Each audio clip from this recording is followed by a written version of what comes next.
first time or coming across this channel, please support your guest. Support me by hitting on this subscribe button below. There you will see a bell. Touch that bell, that for notification bell. Anytime I post a new video, you will be notified. Thank you for as many that subscribe to this channel. May God bless you all. Today's video where I bring up for now is so interesting.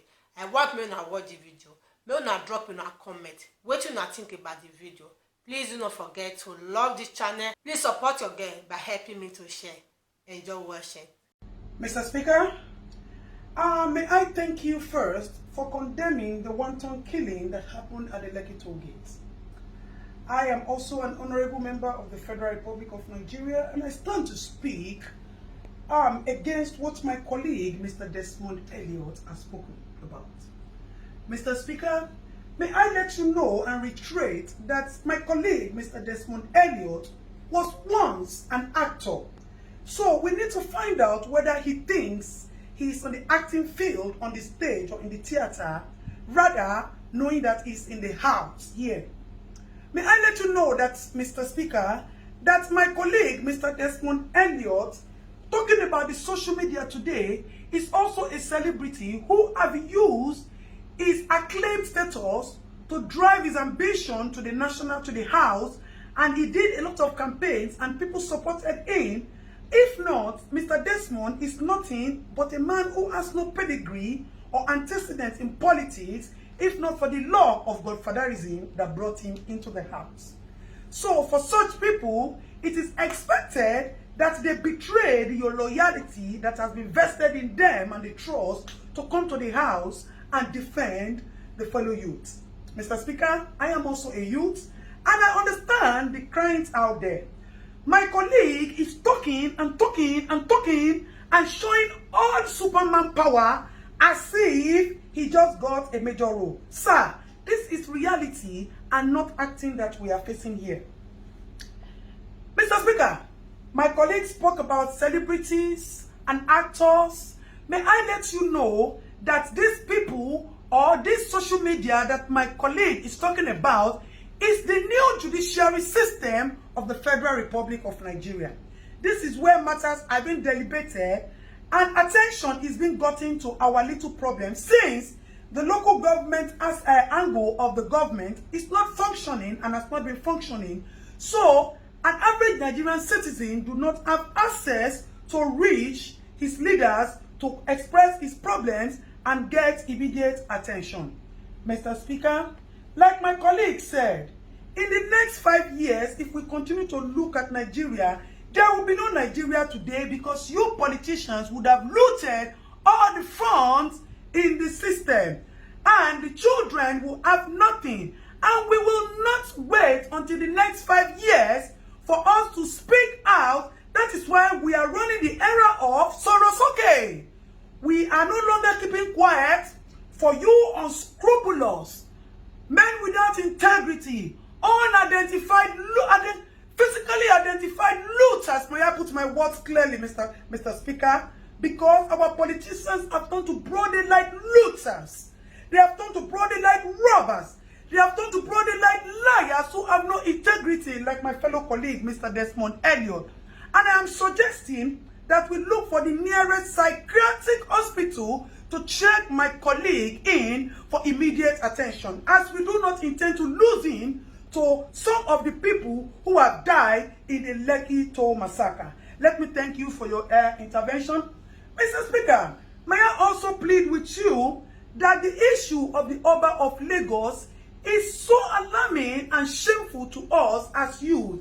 Àwọn Yorùbá ní pé tí ọwọ́ ẹni ò bá ti tẹkù ìdàsà, a kì í bèrè ikú tó pa bàbá ẹni.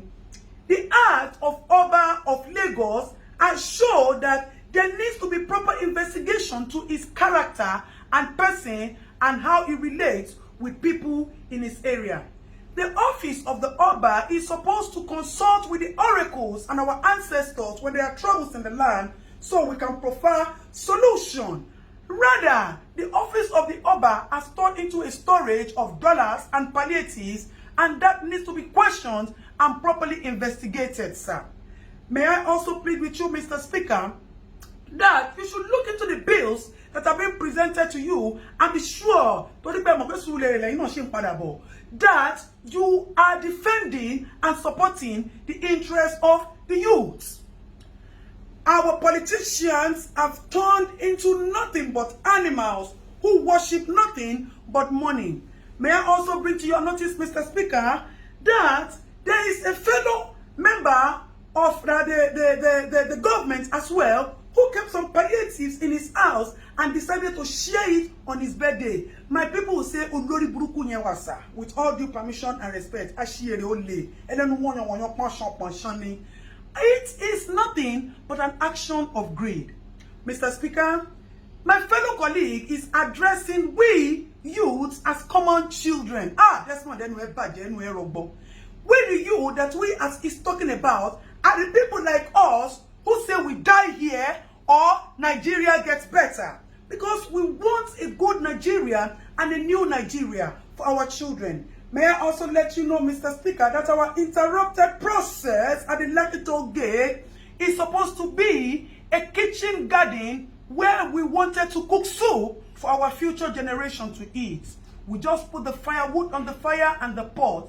We have not put the pepper, we have not put the beef, the seasoning, and the onions and the oil to taste so that we can build a new Nigeria for our children. And our children will be the ones to eat the soup.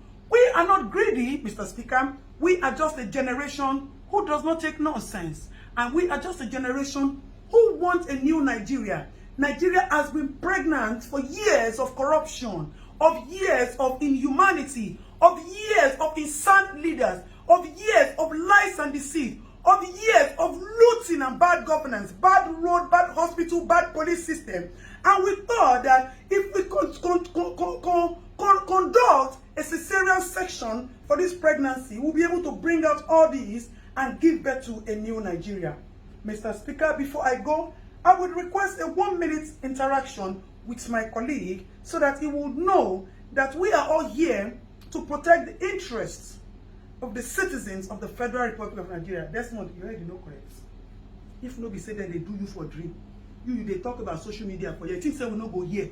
You think say some people where they lawyer no go still content or say you go the jambula mouth for house. Be careful, make you no begin to see people like us for your dream. Make you dey very, very careful. Meanwhile, me and you will go see jam for Suleri. Make I face, make I tell you, not the way if you do me.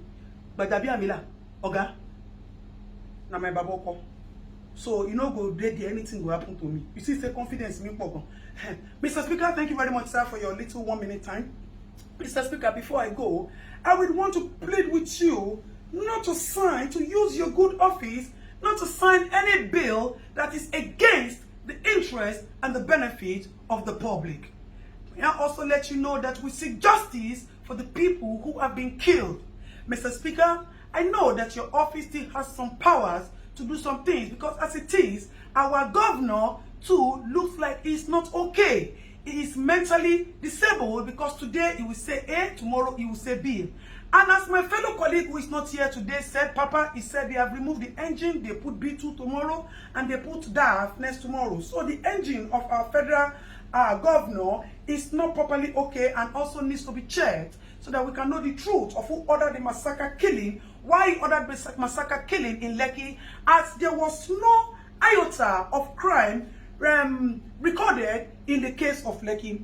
Mr. Speaker, with all due loyalty and respect, I would appreciate if quick intervention is quickly given to our governor, Governor Sanwo-Olu, as that man is not okay. And we can advise him that he should step down since he has admitted that he committed the mistake and the blunder.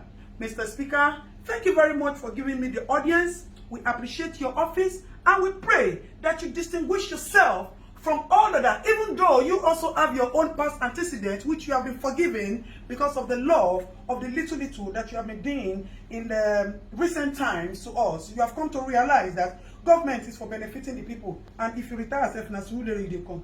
So if you don't do well, you wait till your eyes see for Suleri afterward. Last you. Mr. Speaker, may I please appeal with you to help me tell my fellow colleague, Mr. Desmond Elliott, that all those washing basins he put in Lekki and he's using it for us to wash our hands due to COVID, he should come and pack it.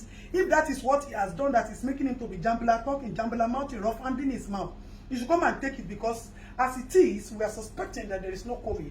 The government only used COVID to cash out on us. That is why they have not shared. Mr. Speaker, may I also plead with you that you should use your honorable office to help us bring to justice. Or I need to ask this question, Mr. Speaker, I put it forward to you, sir. Who is supposed to be prosecuted? The people who kept the palliative without sharing it to the rightful owners, or the people who looted the palliative warehouses and took food that are supposed to be the fundamental human rights, sir? You see, when we say that there's injustice in the land, that is why we will not stop at using the social media to push for all the attention, all the justice that we need to get. Mr. Speaker, thank you for the time out.